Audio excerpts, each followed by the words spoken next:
मैं Jagannath Singh Little Flower Higher Secondary School की तरफ से सभी बच्चों को मेरे तरफ से कोविड-19 के लिए स्वस्थ रहिए, अच्छे से रहिए और हमारे स्कूल के सौजन्य से जो पढ़ाई हो रही है उसको आप थोड़ा आनंद लेते रहिए, बीच में खेलते भी रहिए, खाते भी रहिए।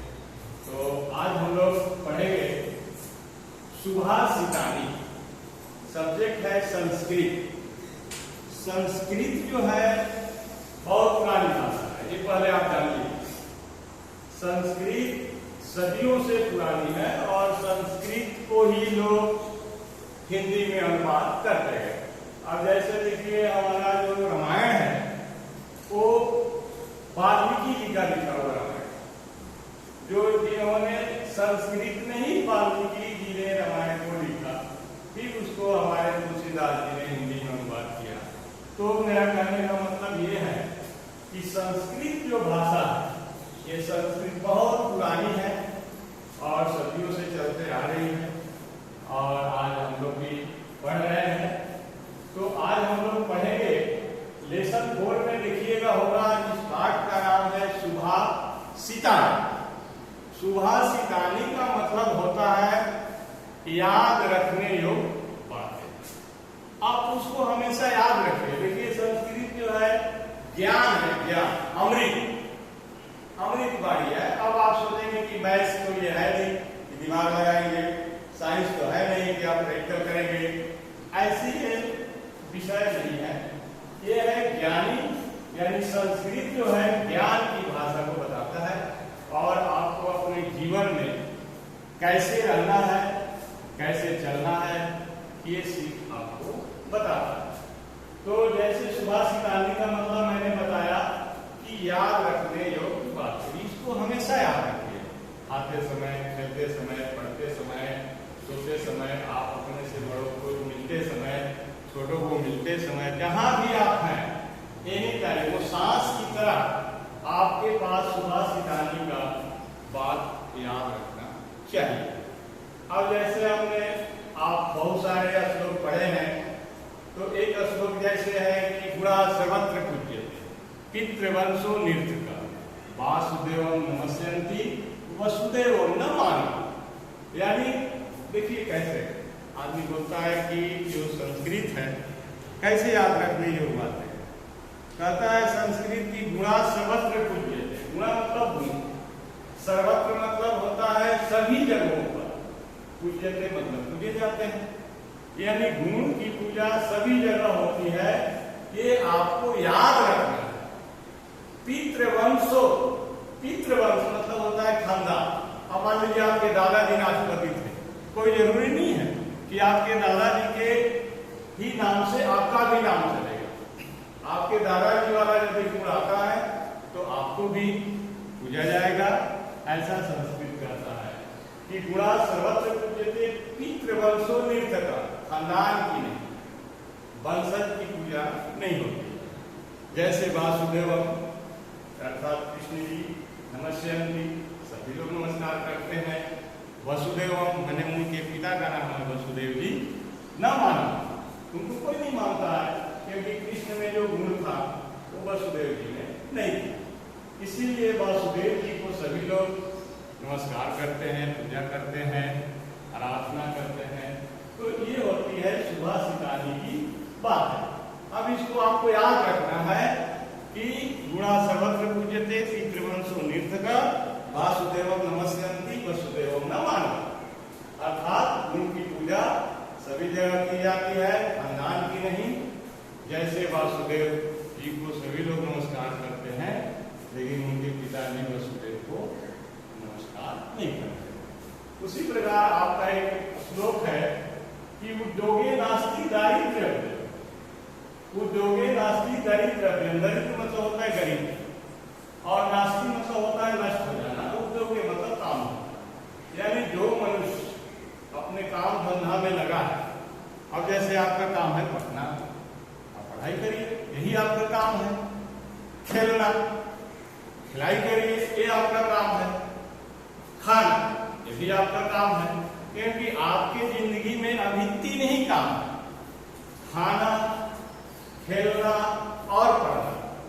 तो उद्योगी नास्ति गरीब करते हो। यदि आप ये तीनों काम को करते हैं, तीनों काम को यदि आप करते हैं तो आपकी गरीबी अर्थात आपकी पढ़ाई की जो कमजोरी है वो खत्म हो जाएगी। ये हमारी संस्कृत भाषा कहता है, क्योंकि ये ज्ञान की भाषा है और सुबह से जाने का मतलब ही होता है याद रखने हो बात। तो आप इसको याद रखिए। ये मैथ्स नहीं है कि 448 होता है और ये केमिस्ट्री नहीं है कि कार्बन का संकेत आपका सी होता है। ये संस्कृत है और बहुत ज्ञान की भाषा है, सदियों से चलते आ रही है और चलते रहे। तो उद्योगे नास्ति दारिद्र्यम जायतो नास्ति पातकम मौने च कलहो नास्ति और नास्ति जागृते भय।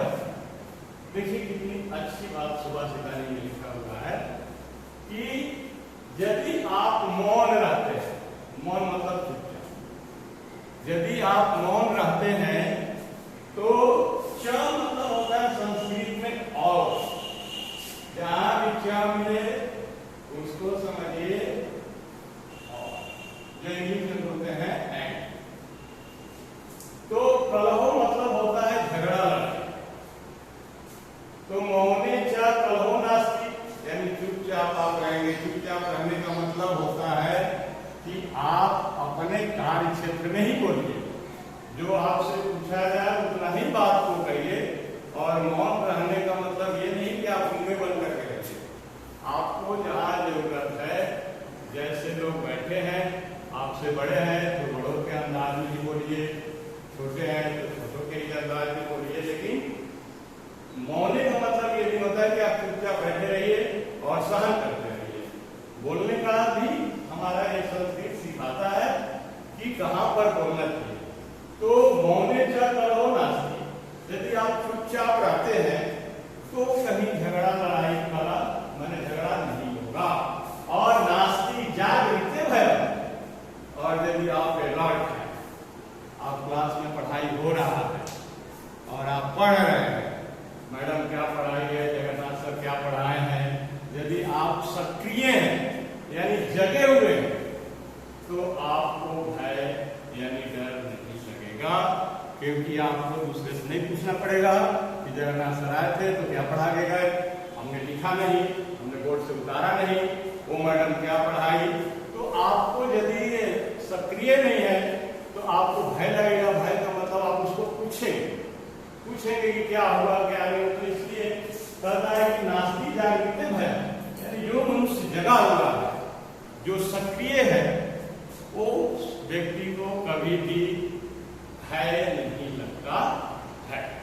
ये हमारी सुभाषितानी यानी संस्कृत की भाषा में अर्थ बताया गया है।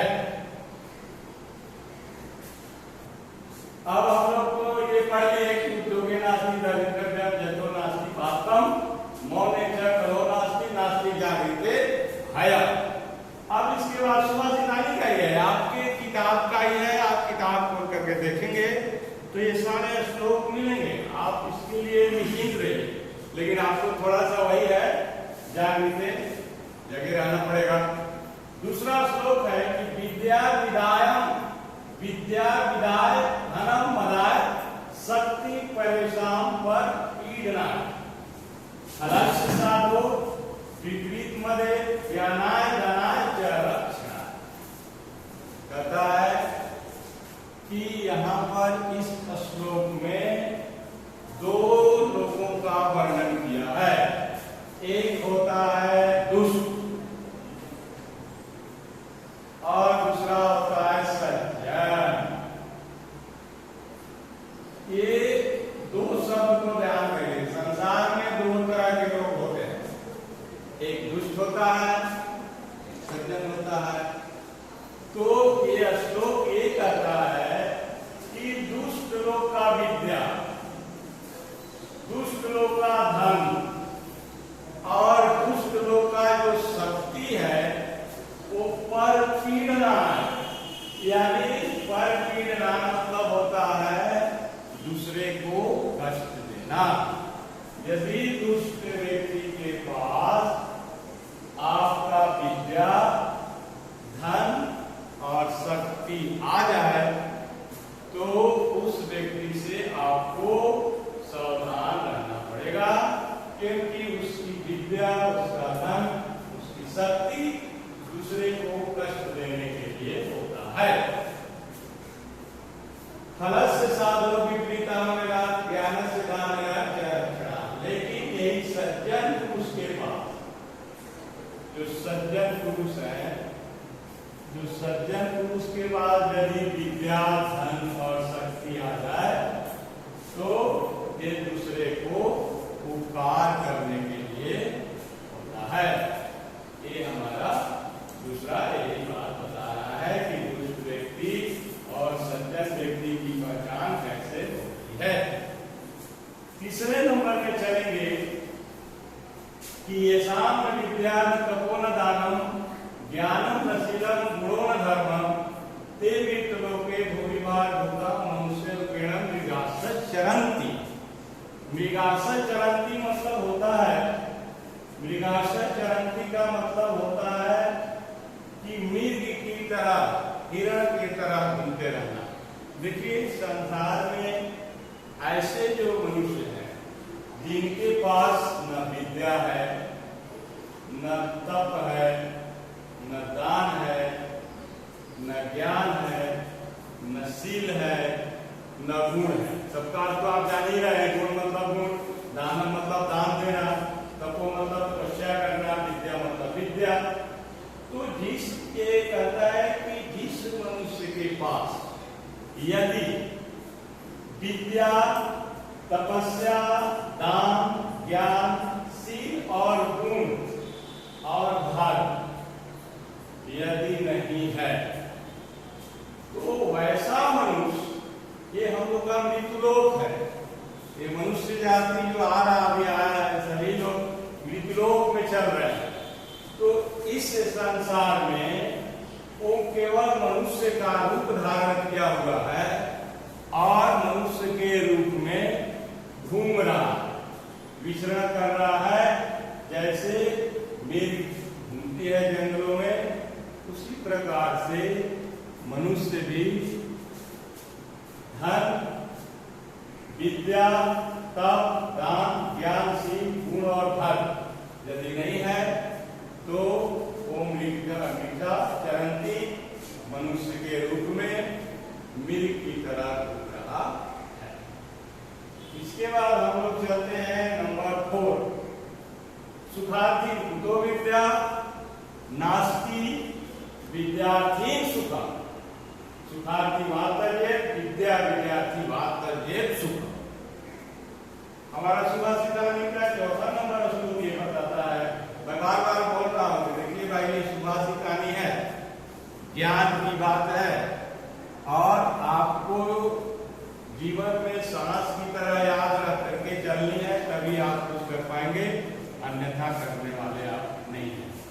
अब देखिए कैसे कहता है, सुखार्थी कुतो विद्या, कहता है कि जो विद्यार्थी, जिस विद्यार्थी के मन में यदि सुख की भावना आ गई, वो सुख ही सुख खोज रहा है, तो हमारा शास्त्र कहता है कि उस विद्यार्थी को कुतो विद्या मतलब कभी विद्या नसीब नहीं होगी, चाहे आप हो, चाहे मैं हूं या संसार का और भी कोई लोग। यदि सुखार्थी कुतो विद्या न विद्यार्थी सुखम नास्ति विद्यार्थी सुखम। इसलिए हमारा शास्त्र कहता है कि विद्या चाहने वाले जो स्टूडेंट विद्यार्थी पुरुष हैं, मान लीजिए यदि वो विद्या चाहते हैं तो उस विद्यार्थी को सुख को छोड़ देना चाहिए। यदि आप सुख को नहीं छोड़ते हैं तो आपको विद्या प्राप्त नहीं होगी। और सुख और दुख का यहाँ बहुत साधारण परिभाषा ये है कि मान लीजिए आपके पापा मम्मी चाहे हम भी 2-4 छड़ी आपको लगा देते हैं, बोल देते हैं अरे सर बहुत हरामी है, बहुत मारते हैं, आपके पापा भी बोलते हैं अरे कहाँ चलने जा रहे हैं, तो वो आपको कष्ट तो दे रहे हैं। क्योंकि संसार में 3 ही लोग ऐसे होते हैं जो कष्ट देने योग्य होते हैं वो माता पिता और गुरु। तीसरा आदमी कष्ट देने वाला नहीं होता है। तो कष्ट किस टाइप का देता है, जिससे कि आपका जीवन में सुधार हो। आप उस कष्ट को यदि सुख में ले लेते हैं तो आपको विद्या नसीब हो जाएगी और आप एक अच्छे नागरिक बन सकते हैं अपने देश के लिए, अपने परिवार के लिए और अपने समाज के लिए। सुखार्थी मात्र विद्या विद्यार्थी मात्र। इसलिए कहा गया है एक लाइन में कि सुख चाहने वाले विद्या को छोड़ दें, सुख चाहने वाले इसको छोड़ दें विद्या को, और विद्या चाहने वाले सुख को। ये हमारी सुभाषितानी, ये हमारे संस्कृत। मतलब एक लाइन में आपको लिखने के टाइम में मैं तो बहुत सारा बता दिया, तो आप लिखिए कि विद्यार्थी पुत्रो विद्या नास्ति विद्यार्थी सुखम, विद्यार्थी माता ये विद्या विद्यार्थी माता ये सुखम। जिस विद्यार्थी को विद्या चाहिए वो सुख छोड़ दे, और जिस विद्यार्थी को सुख चाहिए वो विद्या को छोड़ दे। ये मूल मंत्र है। आप अपने जीवन में इसको उतारिए। सुभाषितानी ये नहीं कहता है कि आप वो करिए, इसको उतारिए और अपने जीवन में आगे बढ़ाइए, तभी आप आगे बढ़ पाएंगे। अगला इसका पंक्ति आता है 5वां नंबर। सत्येन धारते पृथ्वी सत्येन तप्तो रवि, सत्येन वाति वसुते सर्व सत्य प्रतिष्ठान। संसार में एक ही शब्द है, वो है सत्य। सत्यम भगति, सत्य होइए। तो हमारा सुभाषितानी का 5वां नंबर है, इसको कहता है कि सत्येन धारते पृथ्वी सत्येन तप्तो रवि, सत्येन वाति वसुते सर्वे सत्य प्रतिष्ठान। इस संसार में यदि पृथ्वी पर है तो आप सत्य बोलना सीखिए। सूर्य के समान है तो सत्य बोलना। तो अभी हम लोग 4 नंबर पढ़ लिए थे, सुखार्थी पुत्रो विद्या नास्ति विद्यार्थी न हम, और सुखार्थी माता जे विद्या विद्यार्थी माता जे सुख। इसके बाद हम लोग 5वें नंबर पर थोड़ा सा बताया था कि सत्येन धारते पृथ्वी सत्येन तप्ते रवि, सत्येन वाति वसुते सर्वे सत्य प्रतिष्ठा। यानी संसार में सत्य ही है और सत्य के सिवा कुछ भी नहीं है। सत्य के द्वारा ही आप पृथ्वी पर ही जिंदा रह सकते हैं। सत्य के द्वारा ही आप, रवि मतलब सूर्य, रवि मतलब होता है सूर्य, सूर्य दिनकर जी, ये सत्य के मार्ग पर चलेंगे तब हमको दिनकर जी से मिलाप होगा, अन्यथा आप प्रकाश लेते रहेंगे लेकिन दिनकर जी आपको मिलने वाले नहीं है। सत्येन वाति वायुस्य सर्वे सत्य प्रतिष्ठान, और सत्य से ही वायु को प्राप्त कर सकते हैं। इसलिए समाज में रहना है तो सत्यवाणी का प्रयोग करिए। सत्य ही जीवन है, सत्य ही लक्ष्य है, सत्य ही आपको आगे की ओर ले जाएगा। आज हम लोग यही सुभाषितानी के 5 श्लोक के साथ विराम देते हैं और अगले जब क्लास में आएंगे तो फिर आपको